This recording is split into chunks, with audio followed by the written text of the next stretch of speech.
ఈ రోజే డౌన్లోడ్ చేయండి. మీ ఫేవరెట్ షోస్ చూడండి. అమ్మా, ఇదేంటి ఇలా వచ్చింది? ఏది నిజమైతే అదే వస్తుందిరా.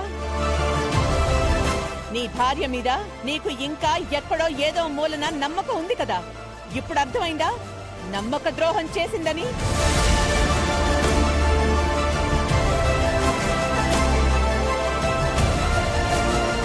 నీ చెల్లెల మీద నిందలు వేశానని ఎప్పుడు పడితే అప్పుడు నా ఇంటికొచ్చి నిహారిక మీద చెయ్యి చేసుకునేదానివి, ఇష్టం వచ్చినట్టు వాగేదానివి కదా. ఇప్పుడు మాట్లాడవే.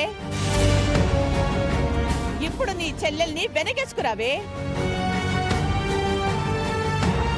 నీ చెల్లెలు తప్పు చెయ్యలేదు అని రుజువైతే మమ్మల్ని వదల్ను అన్నావు కదే. ఇప్పుడు నీ చెల్లెల్ని ఏం చేస్తావు? చంపుతావా? నరుకుతావా? మెడపట్టుకుని బయటికి గెంటేస్తావా? ఏం చేస్తావో చెయ్యి. నా కళ్ళారా చూడాలనుంది. ఏ అవని, నా కొడుకునే మోసం చేస్తావా? పవిత్రమైన నా ఇంట్లో తిరుగుతూ అందర్నీ మభ్య పెడతావా? మనిషివానే నువ్వు? ఆడదానివేనా నువ్వు?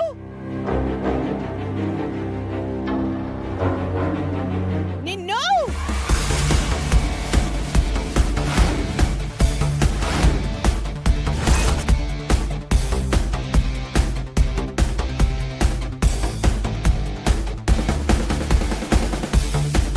ఇంత జరిగిన తర్వాత కూడా నువ్వు నన్ను ఎలా ఎదిరించగలుగుతున్నావే?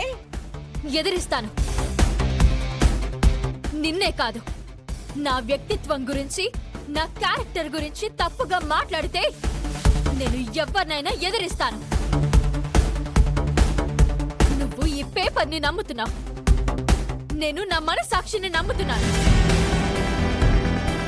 నువ్వు చెప్పుడు మాటల్ని నమ్ముతున్నావు, నేను కట్టుబాట్లకు కట్టుబడి ఉన్నాను. అంటే ఇది తప్పంటావా? తప్పే. ఇంకా ఎందుకే దబాయిస్తావు? ఇందులో ఏదో పొరపాటు ఉంది అని అంటున్నాను. దీనినే రాంగ్ అంటున్నావా నువ్వు? మెషిన్లు చెప్పేది మాత్రమే కరెక్ట్ అని నమ్ముతావా నువ్వు?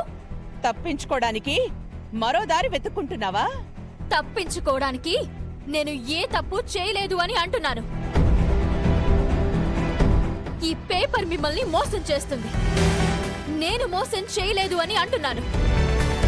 నోరు ముయ్యవే.